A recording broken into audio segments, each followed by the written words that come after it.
Hello friends, welcome to this YouTube video program. Friends, we are discussing about the concept and you can say an overview of every units that has been kept in different courses of MA Education program of Indira Gandhi National Open University. We have already discussed almost all the units of the first course, that is MES 011 Understanding Education, and we have also discussed most of the contents, most of the themes that has been kept in your first year last course, that is MES 016 Educational Research. And presently we are discussing the second course, that is the course code is MES 012, and course title is Education Concepts and Purposes. In our last program we have discussed the concept of third unit. Unit title is Scope of Education. Today we are going to discuss the further unit, that is unit 4. So this is the, you can say, last unit of first block of this course MES 012. Unit title of 4 is Characterizing Education. So friends, today we will discuss the very concept of characterizing education, and what are the different content points are there in this unit, that also we will discuss. So first, our focus will be on education as a initiation, means how we consider the discourses that we do at our family, and the perception of people towards education, okay, and how initiations are taken at the family stage, you can say at the society or community, or from the formal system of education, that means from the school, that also we will discuss. So what are the formal, informal, as well as non-formal initiations are taken in education for socializing the child, for grooming the child, and for developing good habits among the child. Okay, so in my earlier programs I have already said that education is not at all that you receive, or that the children receive from only the formal school of education. Rather, you can say most of the things, most of the observations and experiences relating to life, that we get from the informal system of education. Okay, so that's why what type of formal, informal, you can say the non-formal initiations are taken to educate the child, to you can say to provide education to the child, and for their grooming, for socialization, as well as for developing good habits, socially desirable habits, for developing among the children about the socially desirable behavior. So that also we will discuss. Then further we will discuss about education as a you can say bringing up of children. So here also again we will discuss that how as a family member, as a societal member, or as a teacher, how we engage young children in different world of work, in different activities at home, at school, and in outer the school system, for their proper bringing up. So that also another important point that we will discuss in this program. Then the third important point in this video that we will discuss, that is education as a socialization. Okay, the process of socialization we will discuss here.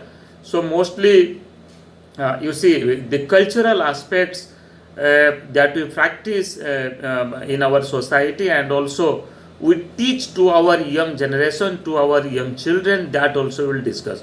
So mostly you can say the process of enculturation and the process of acculturation.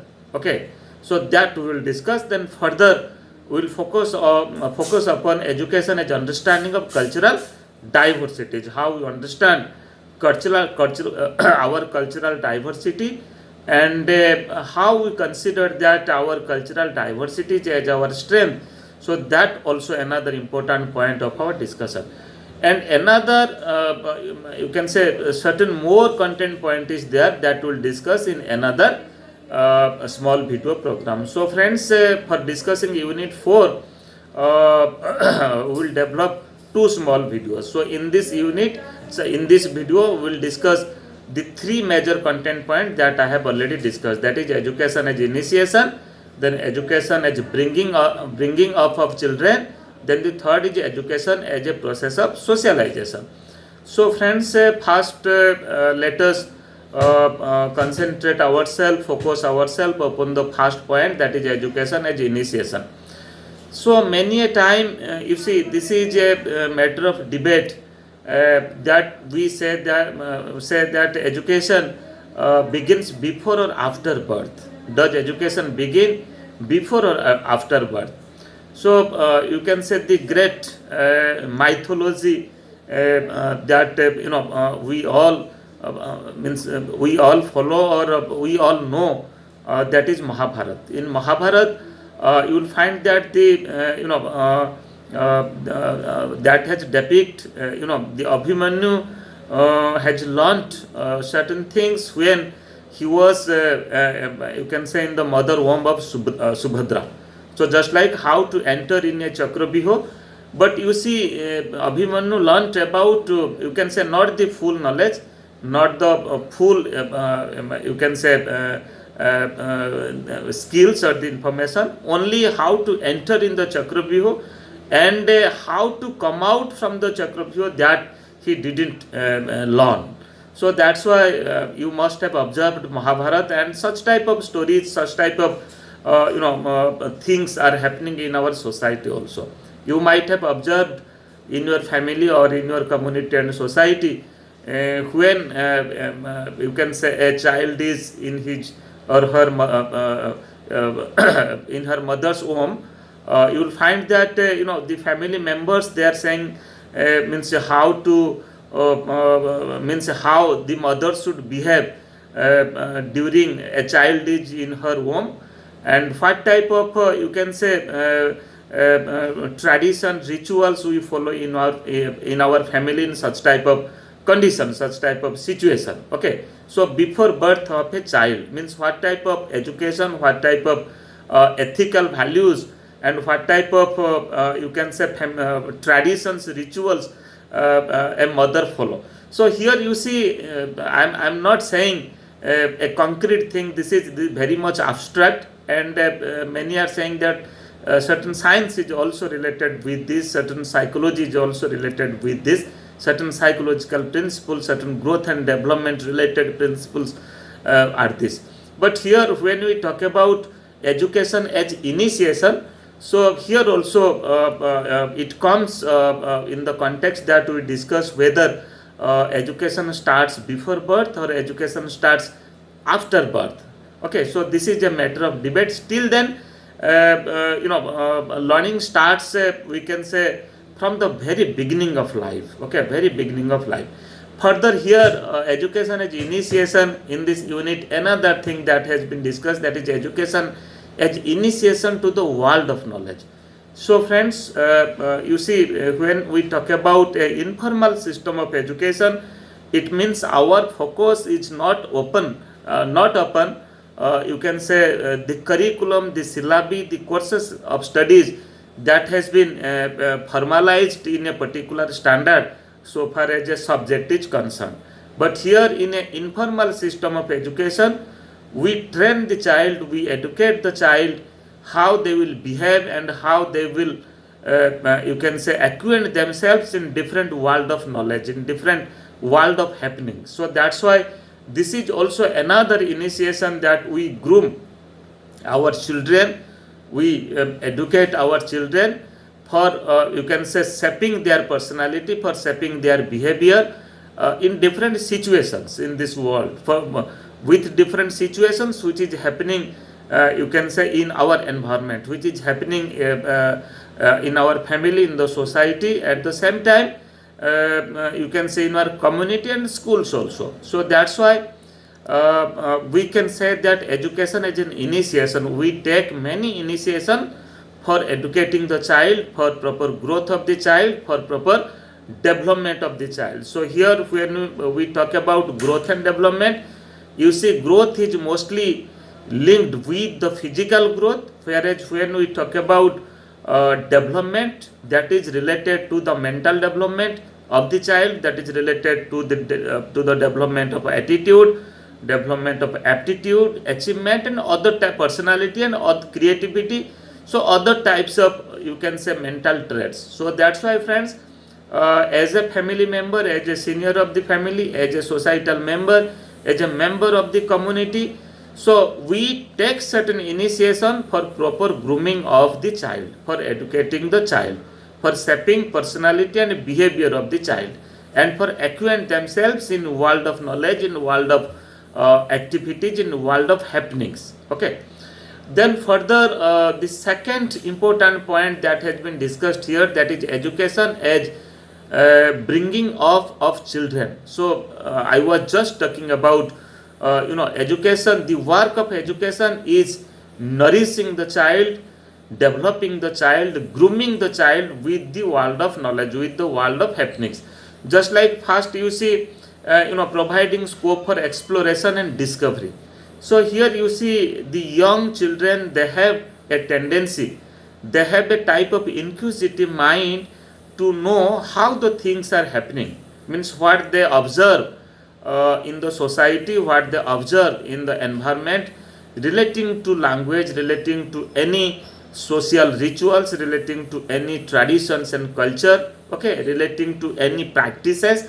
So they ask many questions, and even if by observing the physical world, okay, by observing, you can say, physical world means what they are observing, you can say, regarding the plants, regarding the trees, regarding the human beings, regarding the animals, how the things are happening. So you will find that they ask many questions to the parents, they ask many questions to the teachers, they ask many questions to the societal members, okay, to the you can say senior siblings.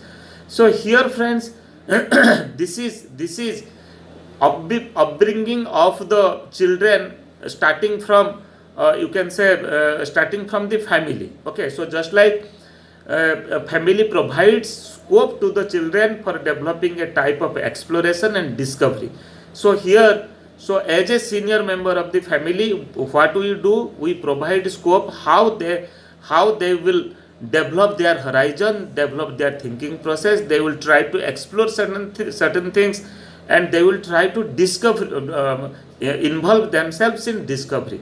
So though it seems a quite tough thing, still then you will find that taking small elements, taking small evidences, small you can say situations in their life, they also engage themselves in exploration and discovery. Maybe while they are playing with toys, maybe while they are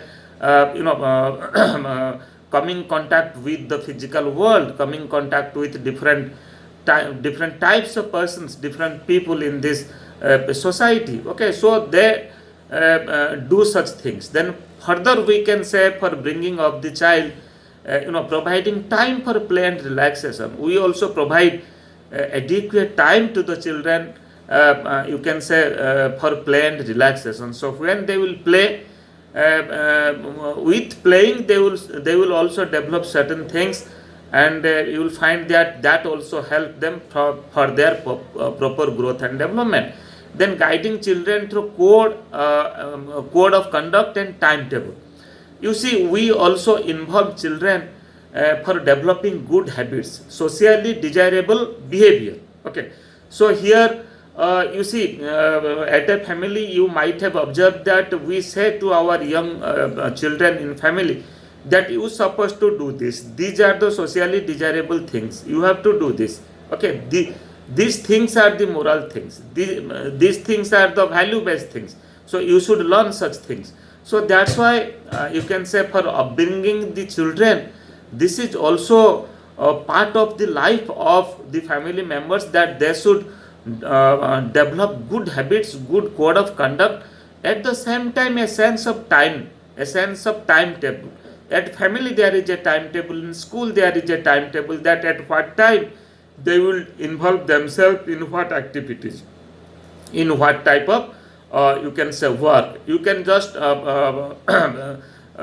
you have experienced in your life, you might be guiding your children, you might have experienced such things that guide our children that at the early morning what they're supposed to do. Okay, you can say how they will develop a good sense of practicing good hygiene, and how they will develop themselves for retaining a good health, and good hygienic practices. At the same time, at what time they will involve themselves in studies, at what time they will involve themselves in different activities, in different play activities. So here we prepare, you can say, an informal timetable at home also. In school formal timetable is there, but in home they involve themselves in timetable. So such type of time sense and involving themselves in positive code of conduct behavior,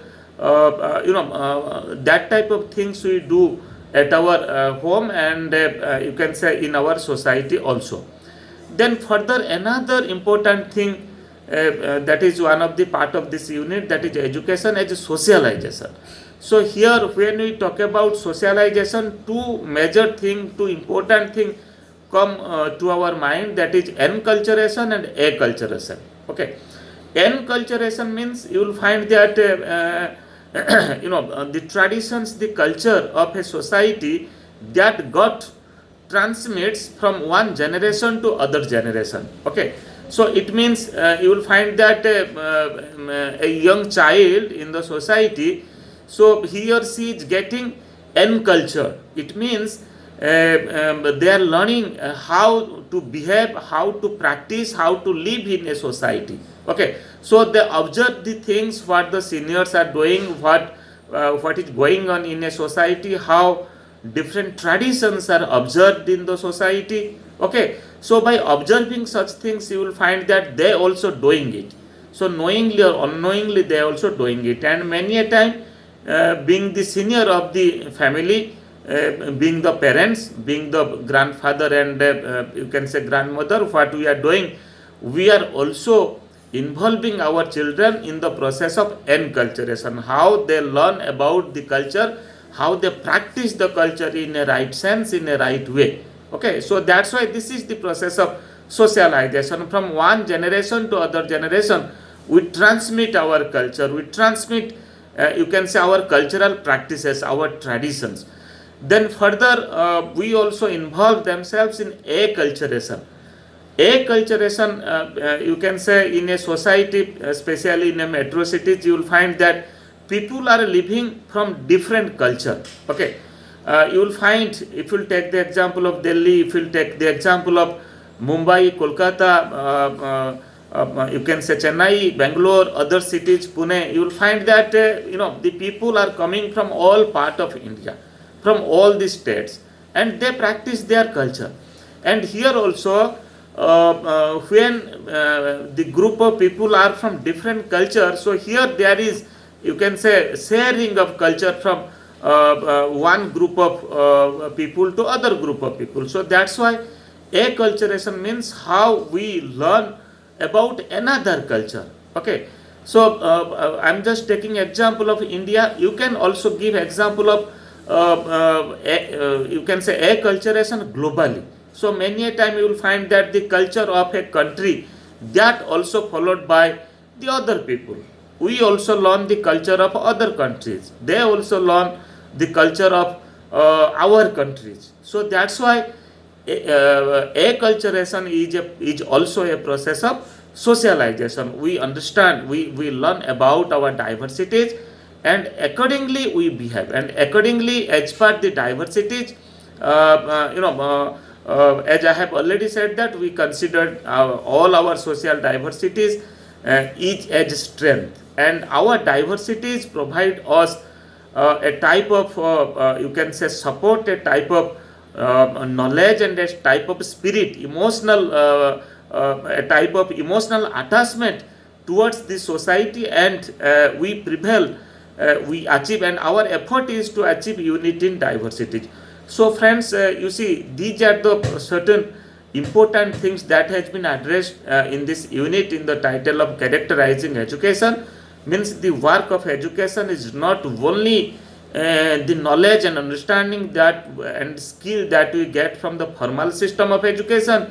Rather, when we involve ourselves in different other activities, other social things, we also learn many things. So friends, we talked about, you can say, some of the important point in this video, and in our next video we will discuss other important point that has been discussed in this unit, that is unit 4, characterizing education. Thank you.